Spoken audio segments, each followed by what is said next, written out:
to present today. We're really excited to do that. And thank you to all the presenters who've already presented. It's been absolutely fascinating. I love your research and I will love to talk more about it. I guess our research is all about business events, and our research is about business events, social impact, and the new normal. And I think as we sit here in an online conference, I'm remembering back to 2019, the last time I went to a face-to-face conference, which was, you know, quite exciting. Deb and I both went to Corthy in Cairns in 2019, and we went to a mid-year conference in Norway, which was awesome. And then I went to ANZALS in Queenstown in New Zealand.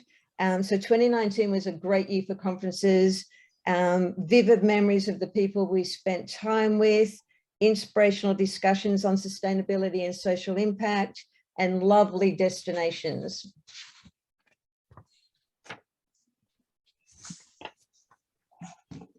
I think I still can't share screens. No, I can't. So I'll just continue.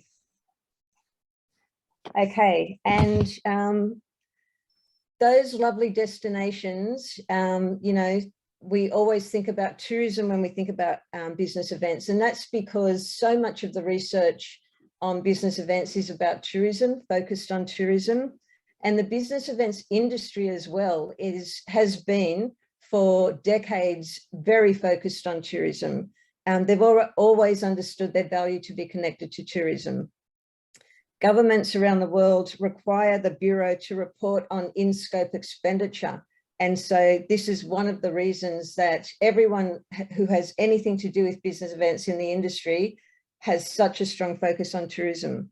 But Deb and I have been researching business events for more than 10 years now. Yeah, 12 years. 12 years. And what we've discovered is that tourism contribution, it's just the very tip of the iceberg. And there's so much more that business events give to economies and communities and the world than just that little tourism contribution. And really, that's what all our research has been about how we've found that business events contribute to the health and prosperity of economies and communities. And the importance of those social impacts and the broader economic impacts is beginning to gel with Convention Bureau and governments. And the research that we recently have done, we did it for the Joint Meetings Industry Council, and we looked at a number of events and business event venues and Convention Bureau, all different sorts of aspects of the industry. And we we collected case studies on each of these. And so one of them, for example, was London Tech Week. And we found out that what London Tech Week does, they're not interested in the tourism contribution, they're interested in the contribution that London Tech Week makes to vibrancy of that industry, the tech industry, about attracting talent to the London tech industry and knowledge and investment, attracting more knowledge and investment to London. And then the ICA conference, it's about the ICA conference in Malaysia was one of our case studies in Kuching. And that was about, the legacies were about social impact. And there was some amazing impact, fundraising for orangutans and impact for children's literacy, as well as some really great upskilling of the business events industry in Malaysia. And then the China LAC Business Summit in Uruguay was used as a platform for soft diplomacy that brought new trade and investment to all of those countries, China and South American countries. Wonderful Copenhagen. We looked at, we saw the case study showed positive impacts for academics, and then our own local International Convention Centre, Sydney. We looked at what the venue, the impact that venue makes with an economic contribution to farmers and the regional economies of New South Wales with their purchasing program. So we believe that the importance of the social impacts is beginning to gel with Convention Bureau and governments. And yes, and that led to that, that's why the Joint Meetings Industry Council asked us to do that project. Okay, I seem to have got a bit out of order. Now you can try sharing your screen, your status. I can too. Thank you. Thank you. There we go. So I'll whiz through the first few. Okay, so these are just a few of the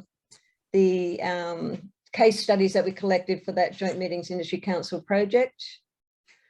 And then, you want to chat? Oh, well. Hi, everyone. So actually, we've done a lot of research over the last 12 years, and collectively, this has sort of been brought into the two books that you see here. One is the Business Event Legacies, which focuses on the JMIC case studies, and is also underpinned by theory. So it uses theory to say, well, how do we approach the case studies that have been collected for each of these destinations? And then there's the power of conferences. And we called it the power because it's the power of the book is in the people we interviewed for those stories. And they were people who had reached pinnacle stages in their career. And we asked them about how did conferences influence where you are today and the amazing innovations or social and outcomes that have been achieved over the life of your career. Then more recently, we've actually pivoted our research to look at hybrid conferences. And this was because conferences were faced by health and safety constraints globally. So then we started to say, well, what's happening in a hybrid space? And the infographic on this slide is from that current research. What we found was what delegates missed the most was the global networking opportunities. And they stated that not attending a conference would lead to things like reevaluating attending a conference at any time. So do they really need to attend a conference? It also said that there was lost business opportunities and lost opportunities for business contacts. The lack of face-to-face also affected their professional development.